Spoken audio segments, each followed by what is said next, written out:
Bonjour, ici Régent Blais. Bienvenue à votre vidéo-journal. Je me trouve actuellement tout près du chantier de l'échangeur d'Arche. On le sait que c'est un chantier majeur à Sherbrooke. Et aujourd'hui, une nouvelle étape commence dans ce projet. On va en parler avec Isabelle Doré, porte-parole du ministère des Transports. Bonjour. Bonjour. Alors, effectivement, là, dans les prochaines semaines, si on trouve que la circulation se fait au ralenti, il risque d'avoir un ralentissement supplémentaire. C'est vraiment pour une portion spécifique de la route 112 Ouest. Il y a une fermeture et la circulation doit se faire à contresens en direction est, donc à partir de J. Armand-Bombardier jusqu'à la route 112. Et effectivement, on peut envisager quelques ralentissements, mais cette phase-là mène vraiment vers du positif. Oui, bon, alors donc, ça veut dire que dans ce secteur-là, là, qu'on connaît bien, qui amène vers le fameux pont temporaire, c'est dans ce secteur-là que la circulation se fait de façon plus réduite, si on veut. À contresens, effectivement.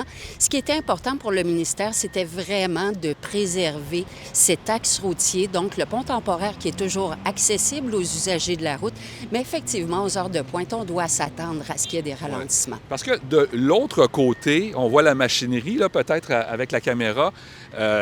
On est en train de préparer, si on veut, l'ouverture vers l'autoroute 410 en allant vers Portland, ou si on prépare l'îlot central, puis on aménage aussi une piste cyclable. L'ensemble de ces réponses, donc c'est vraiment 4 semaines qui va apporter beaucoup de changements là, pour la population de Sherbrooke. Et aussi, ce qu'il faut mentionner, c'est qu'il y avait un phénomène d'orniérage, donc des enjeux de sécurité pour les usagers de la route, l'asphaltage qui sera fait et aussi bientôt, plusieurs le demandent, l'axe de l'hôtel, la bretelle, sera réouvert d'ici la fin juillet.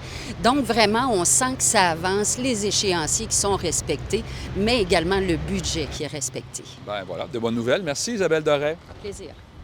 Par ailleurs, dans un contexte de pénurie de logements sociaux, hier, on a inauguré l'habitation Suzanne Thériault. Vous savez, c'est situé sur la rue Galt-Ouest entre Belvédère et Alexandre. C'est 116 nouveaux logements qui sont disponibles dans un secteur de la ville qui, il faut se le dire, là, avait besoin d'un peu d'amour. On a restauré la rue Galt-Ouest, on a démoli des immeubles pour permettre l'érection de ce nouveau bâtiment.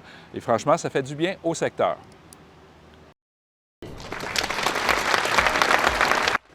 Et décidément, hier, c'était une journée d'inauguration parce qu'on a procédé à l'inauguration de l'espace Centro situé sur la rue Wellington Sud. Ça, c'est quand même un projet majeur qui a été lancé en 2019.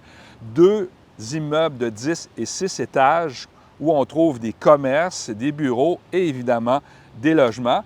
Il y a aussi un grand stationnement, ce qui a fait dire à la mairesse de Sherbrooke, Évelyne Baudin, que dans l'avenir, il faudra orienter les projets dans une autre direction.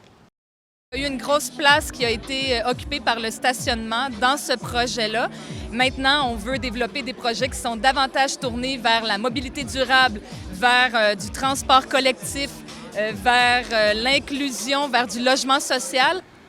En terminant, si vous cherchez quoi faire en fin de semaine, il y a un événement assez couru, le rodéo d'Ayers Cliff. Profitez-en bien. Merci d'avoir été là. Passez une belle fin de semaine. À bientôt.